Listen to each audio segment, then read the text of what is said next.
നിർഭൻ, വളരെ ജാഗ്രതയിലാണ് തീരദേശമുള്ളത്.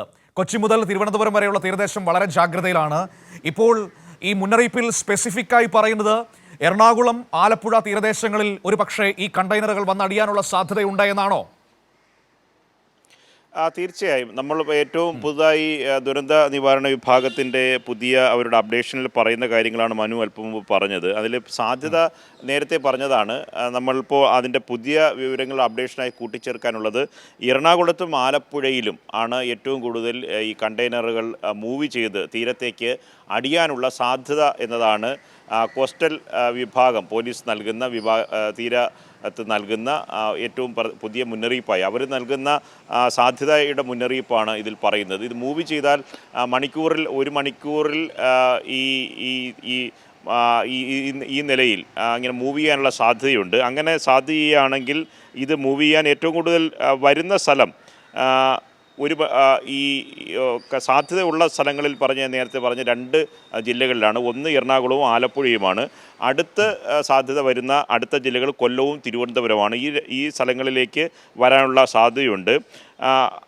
മണിക്കൂറിൽ 1 kilometre speed അനുസരിച്ചിട്ട് ഇത് മൂവ് ചെയ്യും. അങ്ങനെ മൂവ് ചെയ്താൽ കണ്ടെയ്നർ ഇത് മൂവ് ചെയ്യുകയാണെങ്കിൽ, കടലിനുള്ളിലൂടെ ഇത് മൂവ് ചെയ്യുകയാണെങ്കിൽ തീരത്തേക്ക് അടിയാനുള്ള സാധ്യതയുള്ള രണ്ട് തീരപ്രദേശം എന്ന് പറയുന്നത് ഒന്ന് ഏറ്റവും വലിയ സാധ്യതയെന്ന് എറണാകുളവും രണ്ടാമത് ആലപ്പുഴയുമാണ്.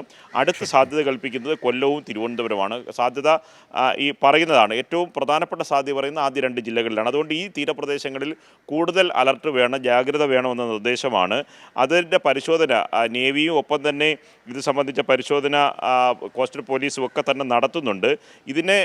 ഇത് സംബന്ധിച്ച കൂടുതൽ വിശദാംശങ്ങൾ ഇനി അപ്ഡേഷൻ വരേണ്ടതാണ്. നമുക്ക് പുതിയ അപ്ഡേഷനായി പ്രേക്ഷകർക്ക് കൊടുക്കാൻ കഴിയുന്ന ഏറ്റവും പുതിയ വിവരങ്ങളെന്ന് പറയുന്നത് ജാഗ്രത തീരപ്രദേശത്ത് എല്ലായിടത്തും ഒരുപോലെ ജാഗ്രത തുടരുന്നുണ്ട്. ഏറ്റവും കൂടുതൽ സാധ്യത എറണാകുളത്തും ഒപ്പം തന്നെ ആലപ്പുഴയിലാണ്. ആലപ്പുഴയിൽ മണിക്കൂറിൽ ഇങ്ങനെ ഈ വേഗതയിൽ കണ്ടെയ്നർ കടലിലൂടെ സഞ്ചരിച്ചാൽ തീരപ്രദേശത്ത് ഉച്ചയോടുകൂടി അടിയാനുള്ള സാധ്യതയും അവർ പറയുന്നുണ്ട്. അങ്ങനെയാണെങ്കിൽ ഉച്ചയോടുകൂടി കണ്ടെയ്നറുകൾ എത്താനുള്ള സാധ്യതയുണ്ട്. അതിനനുസരിച്ചിട്ടുള്ള ജാഗ്രതാ നിർദ്ദേശങ്ങൾ തീരപ്രദേശം നൽകിയിട്ടുണ്ട്. ഒപ്പം തന്നെ പൊതുജനങ്ങളോട് പറയാനുള്ളത് ഏതെങ്കിലും തരത്തിൽ ഈ എണ്ണമയമുള്ള ഏതെങ്കിലും രാസവസ്തു ഏതെങ്കിലും പ്രദേശത്തോ കടലിൻ്റെ ജലത്തിൽ എന്തെങ്കിലും മാറ്റമോ കണ്ടാൽ അവിടെ തൊട്ടുനോക്കുകയോ അത് സംബന്ധിച്ച് എന്തെങ്കിലും തരത്തിലുള്ള ഈ തൊടാനോ ഈ കണ്ടെയ്നർ തൊടാനുള്ള ശ്രമം നടത്തരുത്.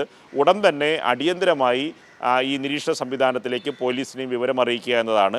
ഈ കൺട്രോൾ റൂമിലേക്ക് വിവരം അറിയിക്കുക. ഒപ്പം തന്നെ തീരദേശത്തൊക്കെ തന്നെ ജാഗ്രതാ നിർദ്ദേശത്തിൻ്റെ ഭാഗമായി കോസ്റ്റൽ പോലീസ് കൂടുതൽ ഉദ്യോഗസ്ഥർ നിയോഗിച്ചിട്ടുണ്ട്. അവർ നിരീക്ഷണ സംവിധാനങ്ങൾ ഇപ്പോഴും സജീവമായിട്ടുണ്ട്. അതുകൊണ്ട് പുതിയ അപ്ഡേഷനായി ചേർക്കാൻ കഴിയുക എന്ന് പറഞ്ഞാൽ നേരത്തെ ഉള്ളതുപോലെ തന്നെ തീരപ്രദേശത്ത് ജാഗ്രതയുണ്ട്. ഒപ്പം തന്നെ ഈ രണ്ട് ജില്ലകളിലെ തീരപ്രദേശങ്ങൾ, ഒപ്പം തന്നെ രണ്ടാമത് സാധ്യത പറയുന്ന തിരുവനന്തപുരത്തും കൊല്ലത്തും ഇത് മൂവ് ചെയ്താൽ എത്താനുള്ള സാധ്യതയുണ്ട്.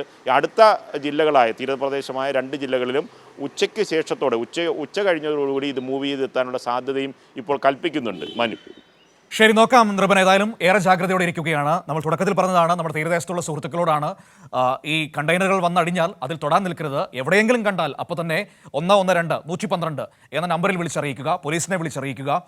സൾഫർ ഉണ്ട് ആ കണ്ടെയ്നറുകളിൽ, അത് അപകടമുണ്ടാക്കുന്ന വസ്തുവാണ്. ഇതിൽ കടൽ തീരത്തെ എണ്ണപ്പാട വന്നാലും അതിലും തൊടാൻ നിൽക്കണ്ട. കാരണം അതും ഇതിൻ്റെ ഫലമായിട്ട്, ഈ കണ്ടെയ്നറുകൾ വീണതിൻ്റെ ഫലമായിട്ട് വരുന്നതാണെന്നാണ് പറയുന്നത്.